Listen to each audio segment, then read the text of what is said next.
श्री कृष्ण लीला।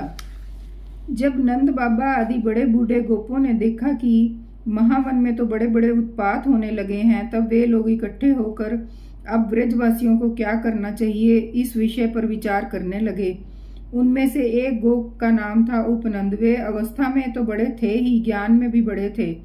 उन्हें इस बात का पता था कि किस समय किस स्थान पर किस वस्तु से कैसा व्यवहार करना चाहिए। साथ ही वे ये भी जानते थे कि राम और श्याम सुखी रहें, उन पर कोई विपत्ति ना आए। उन्होंने कहा, भाइयों, अब यहाँ ऐसे बड़े बड़े उत्पात होने लगे हैं जो बच्चों के लिए तो बहुत ही अनिष्टकारी हैं। इसलिए यदि हम लोग गोकुल और गोकुल वासियों का भला चाहते हैं तो हमें यहाँ से अपना डेरा उठाकर कूच कर देना चाहिए। देखो, ये सामने बैठा हुआ नंद राय का लाडला सबसे पहले तो बच्चों के लिए काल स्वरूपनी हत्यारी पूतना के चंगुल से किसी प्रकार छूटा। इसके बाद भगवान की दूसरी कृपा ये हुई कि इसके ऊपर इतना बड़ा छकड़ा गिरते गिरते बचा। बवंडर रूपधारी दैत्य ने तो इसे आकाश में ले जाकर बड़ी भारी विपत्ति में ही डाल दिया था, परंतु वहां से जब ये चट्टान पर गिरा तब भी हमारे कुल के देवेश्वरों ने ही इस बालक की रक्षा की। यमलर्जुन वृक्षों के गिरने के समय उनके बीच में आकर भी यह या कोई दूसरा बालक ना मरा। इससे भी यही समझना चाहिए कि भगवान ने हमारी रक्षा की। इसलिए जब तक कोई बहुत बड़ा अनिष्टकारी अरिष्ट हमें और व्रज को नष्ट ना कर दे तब तक ही हम लोग अपने बच्चों को लेकर अनुचरों के साथ यहाँ से अनंतर चले जाते हैं। वृंदावन नाम का एक वन है, उसमें छोटे छोटे और भी बहुत से नए नए हरे हरे वन हैं। वहाँ बड़ा ही पवित्र पर्वत, घास और हरी भरी लता वनस्पतियाँ हैं। हमारे पशुओं के लिए तो वह बहुत ही हितकारी है। गोप गोपी और गायों के लिए वह केवल सुविधा का ही नहीं, सेवन करने योग्य स्थान है। सो यदि तुम सब लोगों को ये बात जचती हो तो हम आज ही वहाँ के लिए कूच कर दें।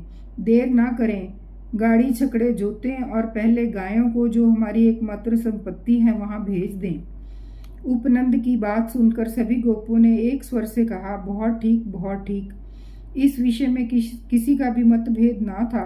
सब लोगों ने अपनी झुंड की झुंड गायें इकट्ठी की और छकड़ों पर घर की सब सामग्री लाद कर वृंदावन की यात्रा की। ग्वालों ने बूढ़ों, बच्चों, स्त्रियों और सब सामग्रियों को छकड़ों पर चढ़ा दिया और स्वयं उनके पीछे पीछे धनुष्वान लेकर बड़ी सावधानी से चलने लगे।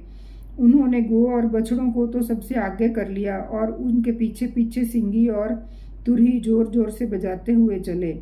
उनके साथ ही पुरोहित लोग भी चल रहे थे।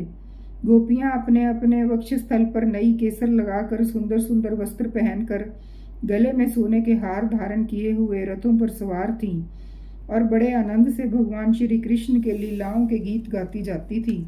यशोदा रानी और रोहिणी जी भी वैसे ही सज धज कर अपने अपने प्यारे पुत्र श्री कृष्ण तथा बलराम के साथ एक छकड़े पर शोभायमान हो रही थीं।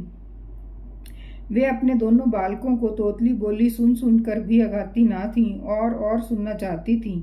वृंदावन बहुत ही सुंदर वन है, चाहे कोई भी ऋतु हो, वहाँ सुख ही सुख है। उसमें प्रवेश करके ग्वालों ने अपने छकड़ों को अर्धचंद्राकार मंडल बांध कर खड़ा कर दिया और अपने गोधन के रहने योग्य स्थान बना लिया।